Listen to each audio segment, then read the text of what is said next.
সম্পদ আছে অথচ স্বাধীনতা নেই, এমন একটি প্রদেশ হলো পাকিস্তানের বেলুচিস্তান। পাকিস্তানের সবচেয়ে বড় প্রদেশ অথচ সবচেয়ে অস্থির, কারণ বছরের পর বছর ধরে স্বাধীনতার দাবি তুলে আসছে বেলুচরা।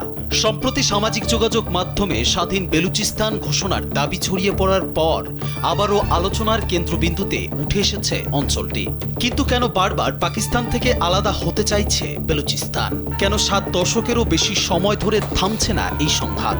সাম্প্রতিক সময়ের ঘটনাগুলো সেই প্রশ্নকে আরও জোরালো করেছে। দ্য ডনের এক প্রতিবেদন থেকে জানা গেছে, মাঙ্গি ড্যাম এলাকায় প্রাণঘাতী হামলায় 27 জন পুলিশ সদস্য নিহত হওয়ার পর পুরো বেলুচিস্তান জুড়ে বড় ধরনের সামরিক অভিযান শুরু করেছে পাকিস্তান।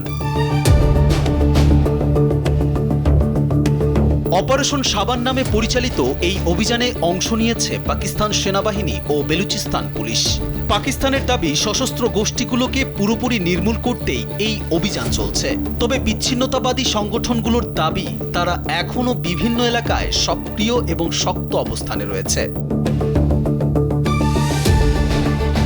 এরই মধ্যে সামাজিক যোগাযোগ মাধ্যমে ভাইরাল হয়েছে রিপাবলিক অব বেলুচিস্তানের নামে প্রকাশিত একটি কথিত বিবৃতি। সেখানে দাবি করা হয়েছে বেলুচিস্তান স্বাধীনতা ঘোষণা করেছে এবং অঞ্চলটির 85% বেশি এলাকা তাদের নিয়ন্ত্রণে রয়েছে। যদিও এই দাবির সত্যতা এখনও স্বাধীনভাবে নিশ্চিত হয়নি। পাকিস্তান সরকারও এমন দাবি প্রত্যাখ্যান করে জানিয়েছে পুরো প্রদেশ এখন তাদের প্রশাসনিক নিয়ন্ত্রণেই রয়েছে। তাহলে কেন এত আলোচনায় বেলুচিস্তান? এর উত্তর লুকিয়ে আছে ইতিহাসের ভেতরে। পাকিস্তানের 4টি প্রদেশের মধ্যে আয়তনের সবচেয়ে বড় বেলুচিস্তান। দেশটির মোট ভূখণ্ডের প্রায় 44% জুড়ে বিস্তৃত এই অঞ্চল বাংলাদেশের দ্বিগুণেরও বেশি। এই অঞ্চল শুধু ভৌগোলিকভাবে গুরুত্বপূর্ণ নয়, অর্থনৈতিকভাবেও পাকিস্তানের অন্যতম শক্তিশালী ভিত্তি। স্যান্ডেলিনা সো, রূপচর্চায় আভিজাত্য। প্রাকৃতিক গ্যাস, স্বর্ণ, তামা ও বিভিন্ন মূল্যবান খনিজ সম্পদের বিশাল মজুদ রয়েছে এখানে। কিন্তু বেলুচদের অভিযোগ, তাদের ভূমির সম্পদ দিয়ে পুরো পাকিস্তান লাভবান হলেও উন্নয়নের সুফল পৌঁছায় না স্থানীয় মানুষের কাছে। আর তাই সম্পদ ইসলামাবাদের হাতে গেলেও বঞ্চনা থেকে যায় বেলুচদের ভাগ্যে। আর এই ক্ষোভ থেকেই বেলুচরা আলাদা হতে চায় পাকিস্তান থেকে।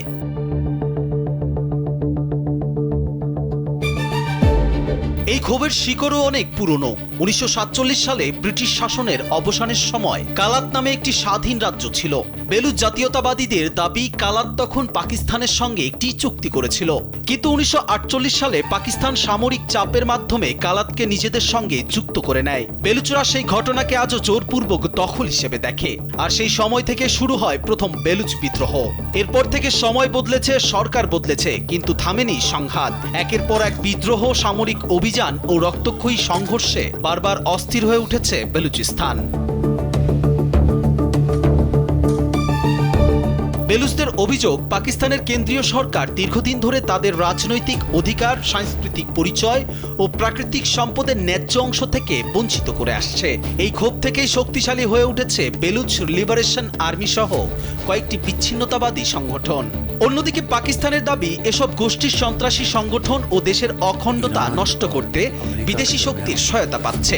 তবে এই অভিযোগের পক্ষে আন্তর্জাতিকভাবে সুস্পষ্ট প্রমাণ নিয়ে এখনও বিতর্ক রয়েছে। বিশ্লেষকদের মতে বেলুচিস্তানের সংকটের মূল কারণ দীর্ঘদিনের বঞ্চনা ও রাজনৈতিক স্বীকৃতির প্রশ্ন। আর সেই কারণে 7 দশক পেরিয়ে গেলেও অঞ্চলটির স্বাধীনতার দাবি আজও থামেনি।